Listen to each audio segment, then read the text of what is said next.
लद्दाख में हिंद चीन तनाज़े के बीच ही आज से दिल्ली में आर्मी कमांडरों की कॉन्फ्रेंस शुरू हो रही है। 3 दिनों तक चलने वाले इस कमांडर कॉन्फ्रेंस में तीनों अफवाज के सरबराह कमांडरों के साथ अहम मुद्दों पर तबादले ख्याल करेंगे। ये कॉन्फ्रेंस दिल्ली के साउथ ब्लॉक में हो रही है। बताया जा रहा है कि ये कॉन्फ्रेंस अप्रैल के महीने में ही होनी थी, लेकिन कोरोना मसले के पेश नज़र इसे गुज़िश्ता माह नहीं कराया जा सका। खबरों के मुताबिक इस बार ये कॉन्फ्रेंस 2 मरहलों में होगी। पहले मरहले की कॉन्फ्रेंस का आगाज आज से हुआ है, जबकि दूसरे मरहले की कॉन्फ्रेंस जून माह के आखिर में होने का इम्कान है।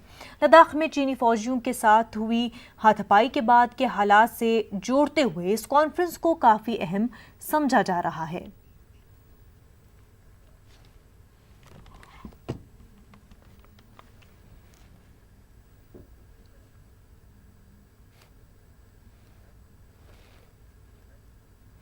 हिंदुस्तान और चीन के बीच सरहद पर जारी कशीदगी और टकराव के बीच चीन के सदर शी जिनपिंग ने बड़ा बयान दिया है।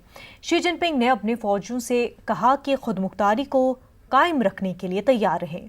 चीनी सदर ने फौजियों को ट्रेनिंग को मजबूत करने और किसी भी तरह के हालात के लिए तैयार रहने की बात कही है।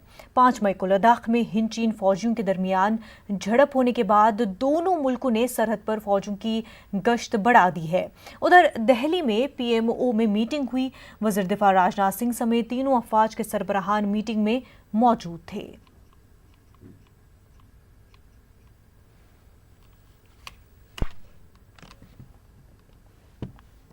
हमारे साथ बातचीत करने के लिए हैं पूर्व थल सेना अध्यक्ष जनरल वीके सिंह और केंद्र सरकार में मंत्री। सर, जिस तरह से चाइना के साथ लगातार फेस ऑफ की खबरें आती रहती हैं, इस बार भी आ रही हैं पिछले कुछ दिन से कई सारी, चाहे पेंगोंग झील हो या बालगन घाटी हो, इसको लेके तमाम खबरें आ रही हैं, तो इसको किस तरह से आप देखते हैं? देखिए, ऐसा है कि 1959 में चावनलाई साहब ने जवाहरलाल नेहरू जी को एक नक्शा दिया, छोटा नक्शा था, और उसमें कहा कि ये लाइन है हमारी, जो कि हमारा बॉर्डर है। तो उनको बताया गया कि ये आपका बॉर्डर गलत है, हिस्टोरिकल एविडेंस नहीं है ऐसे। लेकिन 62 की जब लड़ाई हुई तो तकरीबन उस लाइन के ऊपर, खासकर लद्दाख के एरिया में थोड़ा बहुत, उससे कई जगह पे कम रहे, वो वहाँ तक वो पहुँच गए थे। तो उसके बाद से इस लाइन को 62 के बाद लाइन ऑफ एक्चुअल कंट्रोल बोला गया। यहाँ तक दोनों का कंट्रोल है और इस लाइन को माना गया कि लेकिन ये लाइन ना तो किसी नक्शे में मार्क्ड है, ना ज़मीन के ऊपर, नक्शे के ऊपर है, लेकिन उस नक्शे से जगह करने लगे तो वो लाइन तकरीबन 10-15 किलोमीटर ज़मीन के ऊपर आएगी। तो इसलिए दोनों देशों के बीच में इस लाइन को लेकर एक परसेप्शन का फ़र्क है, और इसीलिए आपने देखा होगा कि कई बार फेस ऑफ होते हैं, हमारे पेट्रोल जाते हैं, उनके आते हैं, और जब गर्मियां आती हैं तो दोनों के पेट्रोल ज़्यादा जाते हैं, तो दोनों आपस के अंदर एक दूसरे के सामने आते हैं।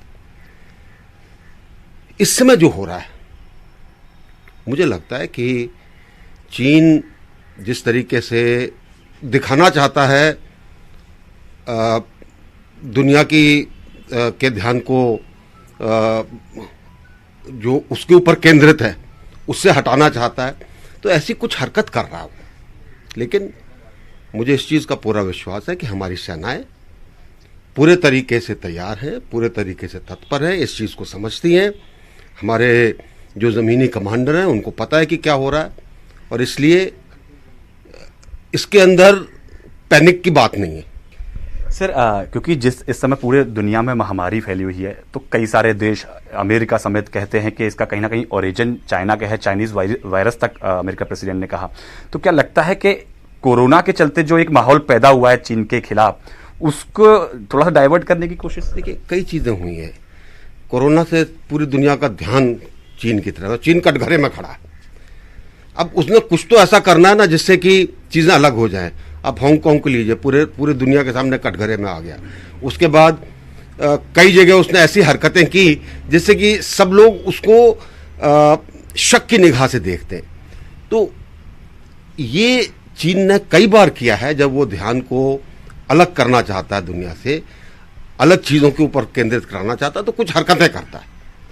सर, इसके अलावा क्योंकि आप पूर्व थल सेना अध्यक्ष रहे हैं, तो आपसे बेहतर मुझे लगता नहीं कोई होगा, सरकार में मंत्री भी हैं, तो इस समय जो सिचुएशन है उसको किस तरह डील किया जा रहा है? क्या डिप्लोमेटिक चैनल भी हैं या सिर्फ आर्मी कमांडर्स ही इसको डील करते हैं? देखिए, इसकी एक प्रक्रिया है और उस प्रक्रिया के अंदर रहते हुए हम लोग इस चीज़ को डील करते हैं। और मुझे आशा है कि अभी भी वही चीज़ें चल रही हैं। किस तरीके से सरकार ने उनको निर्देश दिए हैं, क्या क्या दिए, सब तरीके अपनाए जाते हैं। एक तरीके ऊपर कभी कोई सरकार डिपेंड नहीं करती है। और मुझे पूरी आशा है कि जिस तरीके से इसको हैंडल किया जा रहा है वो अच्छे तरीके से हैंडल किया जाए। धन्यवाद हमसे बात करने के लिए। कैमरा पर्सन जगदीश प्रीति के साथ Pawan Gaur, network 3, Delhi. In view of the tense situation prevailing on India-China border, particularly Ladakh, the Army Chief is to meet the various top commanders today. This is absolutely essential because he has several inputs from Government of India, from ISRO, from external intelligence agencies, internal intelligence agencies that he like to share with the Army commanders. Secondly, it may necessitate shifting of resources from one theatre to another. And thirdly, we also got to keep in mind that Pakistan would take advantage of any deterioration on the borders. मुल्क में हर रोज corona के नए मामला तेजी से बढ़ते जा रहे हैं। महकमा वज़ारत सेहत के जारी करदा ताज़ा एदाद-ओ-शुमार के मुताबिक मुल्क में कोरोना के मुसद्दिक़ा मुतासरीन की तादाद 1,51,767 हो गई है, जबकि हलाकतों की मजमूई तादाद 4,337 हुई है। मुल्क में एक्टिव कोरोना केसेस की तादाद 83,004 है। अब तक 64,426 अफराद कोरोना से सेहतयाब हो चुके हैं। पिछले 24 घंटों में 6,387 नए मामले सामने आए हैं। वहीं 24 घंटों में 170 लोगों की मौत भी हुई है। रियासतों के लिहाज से महाराष्ट्र कोरोना से सबसे ज्यादा मुतासिर हुआ। महाराष्ट्र में मामलात बढ़कर 54,758 हो चुके हैं। वहीं जम्मू कश्मीर में कोरोना वायरस के मामलों में तेजी से इजाफा हो रहा है। गुज़िश्ता 24 घंटों के दौरान अब तक के सबसे ज्यादा 101 मामले सामने आए हैं। यूटी में मजमूई केसेस की तादाद बढ़कर 1,769 हो गई है। वहीं कोरोना मरीजों की सेहतयाबी का सिलसिला भी जारी है। कल 24 मरीज सेहतयाब हुए और अब तक 833 मरीज रिकवर हुए हैं। जम्मू कश्मीर में ताहाल कोरोना वायरस से 24 अफराद फौत हुए हैं। वादी कश्मीर में लॉकडाउन जारी है। दुकानें, स्कूल्स और दीगर तालीमी इदारे बदस्तूर बंद है। इस दौरान आज सड़कों पर निजी गाड़ियों की आमदोरफ्त में इजाफा देखा गया।